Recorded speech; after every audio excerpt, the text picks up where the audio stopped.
Morning all. Quite an extensive update today.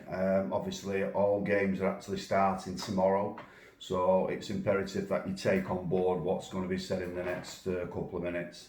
I will be putting all the information out on the website with a link to the media sites as well, so if you can make sure that you're aware of it and pass on the information to anybody that's going to be attending. First of all, obviously, COVID's still about.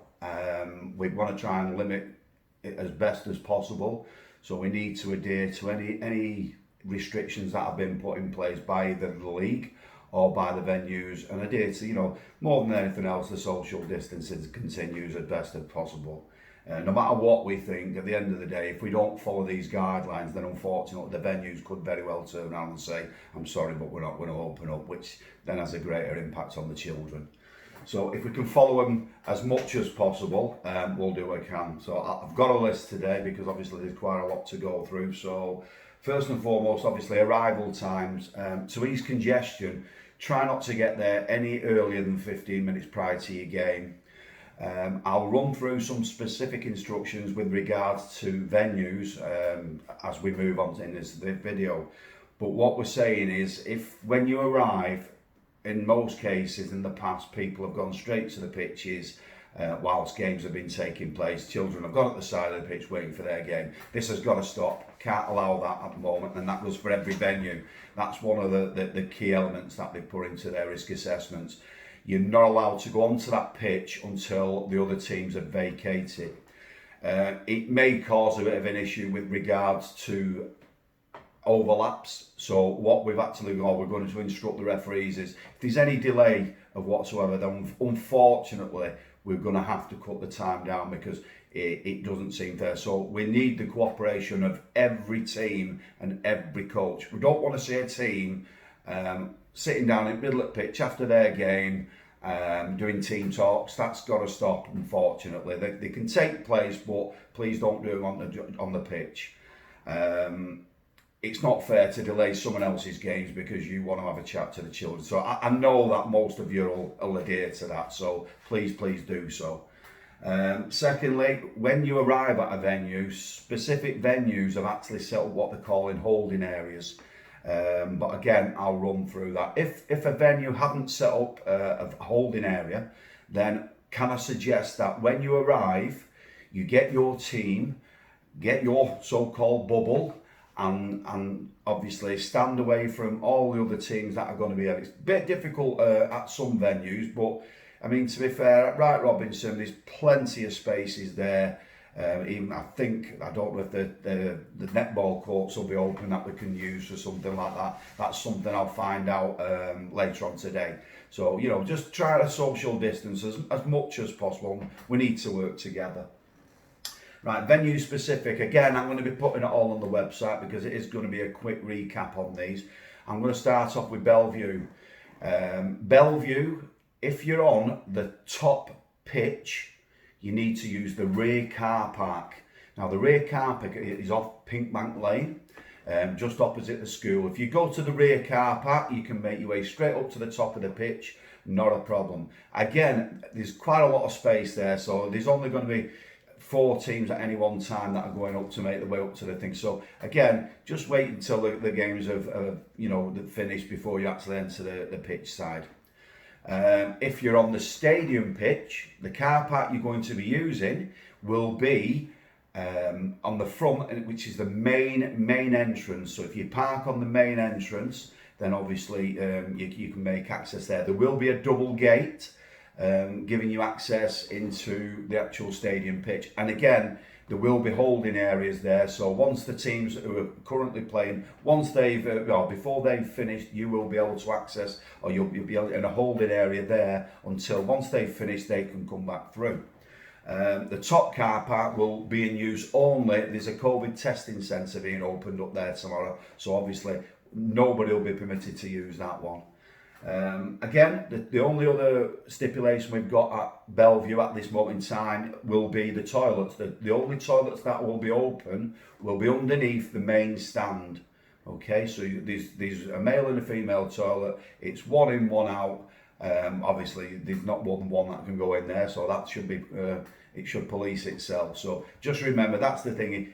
I will be posting it on the media sites and obviously and links on the website. I'm going to keep saying that to try and get the information out there. We want as minimum issues as we can at any of the venues.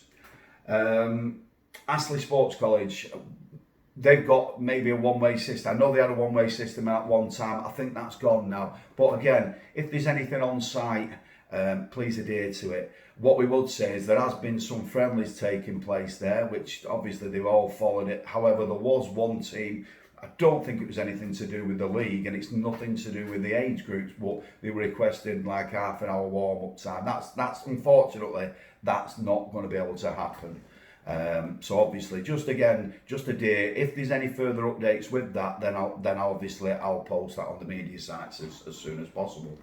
10 Acres Lane, again, it's quite simple. You're going to have to use the toilets in the main centre. So just be respectful and mindful of the social distancing rules that are applied everywhere. It's quite simple. I mean, when you walk in Asda, someone gets too close to you, you just move away a little bit. So let's all sort of use a bit of common sense and do the best we can.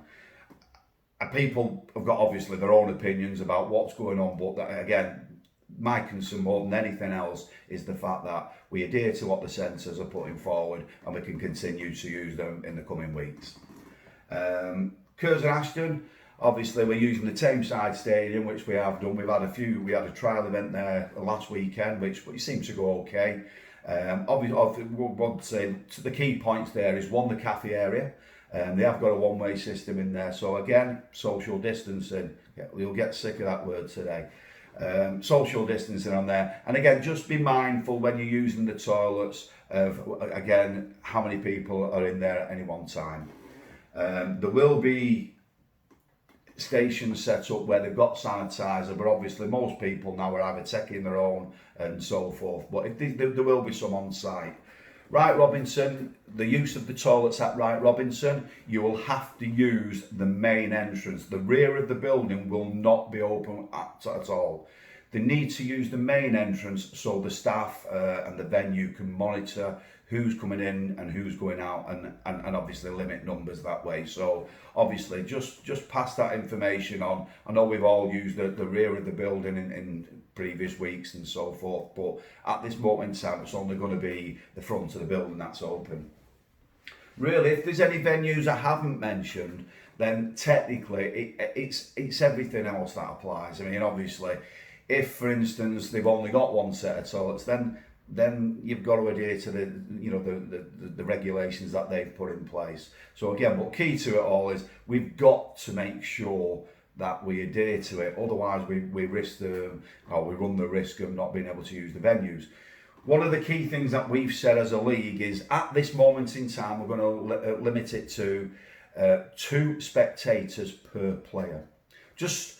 I'll clear that up a little bit. If, for instance, you've got a player where none of his parents attend, then what we would say is if you've got 14 players, then technically you can take 28 spectators. That does include siblings. Okay, it does include siblings. We don't envisage it's going to create too much of an issue, and moving forward we're just sort of complying with what a lot of the venues are asking, and at this moment in time let's sort of play it by ear, and then moving forward hopefully we can sort of ease the restriction that way. But at this moment in time it's going to be a maximum of 2 per player. So if you've got a squad of 14, then 28. That applies only to our central venues. If you're playing 11 aside, your club may have slightly different rules that they've put in place for the venues that they've booked. So obviously, if you've got any specific things you've put in place, then when you contact your team through the week to confirm the game, please make sure you tell them. Don't let them turn up on a Sunday and say, sorry, but we're only having 3 spectators per team, or something like that. Just make sure they're aware of it. That seems to be on more or less the venues and COVID related. So obviously I'll put all that on the website sometime this morning, and then obviously hopefully we can get this put out there to all concerned. Last but not least, 11 aside. got a lot of 11-a-side teams, and we are short on referees this year. We've probably got over 30 games so far on a Sunday that are uncovered. But I'm still getting some referees saying that they've not had the game confirmed yet for Sunday. Get your game confirmed. It should be confirmed. I appreciate this week's been a bit difficult because we haven't allocated referees till probably Wednesday and sometimes Thursday. So check you've got a referee. Get that, get them contacted as soon as possible to make sure you've got one. Otherwise, if you don't do that, then that referee will well get in touch with us and ask us to reallocate into one of the 30 games we haven't got covered. Last but not least, obviously stick to the rules that are in place, and hopefully we can get some football played. The children will enjoy it and we can continue, we can make progress in the weeks to come. Okay, thanks very much.